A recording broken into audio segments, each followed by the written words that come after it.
کیونکہ جب یہ الیکشن آتے ہیں تو پتہ چل جاتا ہے کہ کتنا گٹھ جوڑا ہے. اگر آپ تاریخ دیکھیں تو ایک دوسرے میں کے خلاف یہ جانی دشمن ہیں دونوں پارٹیاں.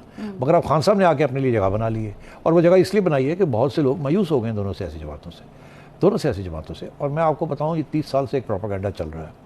وہ پروپیگنڈا اسٹیبلشمنٹ میں بہت زیادہ اس کی زور ہے اس کے اندر, اور وہ اسٹیبلشمنٹ نے ہمیشہ اس پروپیگنڈے کے ناجائز فائدہ اٹھایا ہے.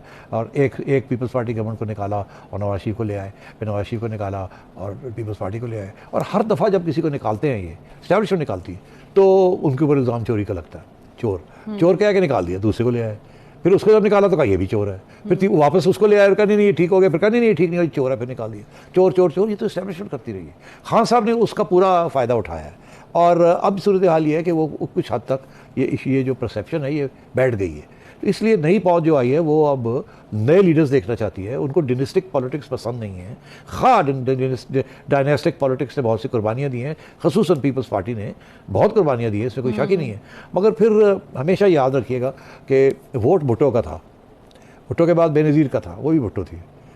اس وقت جو ووٹ مانگنے جاتے ہیں وہ زرداری صاحب ہیں.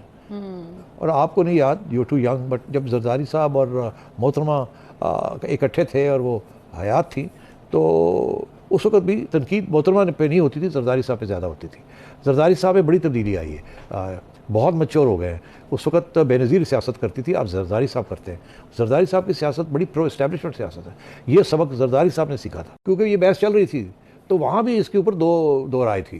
ایک یہ تھی کہ سخت بیان آنا چاہیے ہماری طرف سے, دوسرا یہ تھا کہ نہیں حکومت کی طرف سے سخت بیان آنا چاہیے, اور تیسرا یہ تھا کہ نہیں اگر ہماری طرف سے آنا ہے تو ذرا تھوڑا بہت نرم ہی ہونا چاہیے, گنجائش چھوڑنی چاہیے. تو اس سے آپ سیاسی صورتحال تو دیکھ لینا, جو کہ میں کب سے کہہ رہا ہوں کہ اسٹیبلشمنٹ کے اندر کچھ لوگ ہیں جو یہ چاہتے ہیں کہ اس عمران خان صاحب کے اوپر کوئی کارروائی نہ ہو, اور کچھ لوگ ہیں جو چاہتے ہیں کہ بالکل یہ بڑے خطرناک ہیں اسٹیبلشمنٹ کے لیے بھی اور فوج کے لیے بھی, اور ان کے اوپر کارروائی ہونی چاہیے. اور خان صاحب کو اس بات کا علم ہے, اور خان صاحب اسی کے اوپر کھیل رہے ہیں. اور یہ جو انہوں نے کل بات کی تھی کہ اگلا آرمی چیف کون بنے گا یا کون نہیں, یہ بہت اہم ہے, میں آپ سے کہہ رہا ہوں, کیونکہ میری اطلاع کے مطابق آلریڈی کچھ لوگ وہاں ڈیسائیڈ کر چکے ہیں. نہیں ڈیسائیڈ نہیں, کچھ لوگ وہاں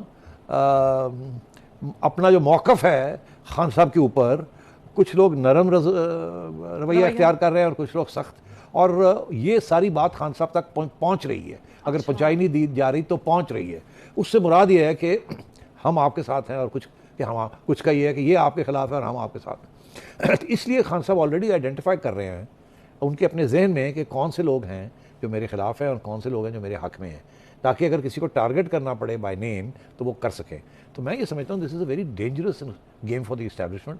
یہ ان کے اندر کی باتیں ساری جو ہے وہ اگر میرے تک پہنچ رہی ہیں تو اس کا یہ مطلب ہے کہ خان صاحب تک تو وہ بالکل پہنچ رہی ہیں, اور وہ خان صاحب اس کے بیسس کے اوپر اپنی اسٹریٹجی بنا رہے ہیں. اور میں آپ کو یہ کہہ دوں کہ یہ کل جب میں نے یہ کہا تھا, میرے پاس کوئی انسائڈ انفارمیشن اتنی نہیں تھی, تھوڑی بہت تھی, مگر میں نے جب بیان پڑھا تو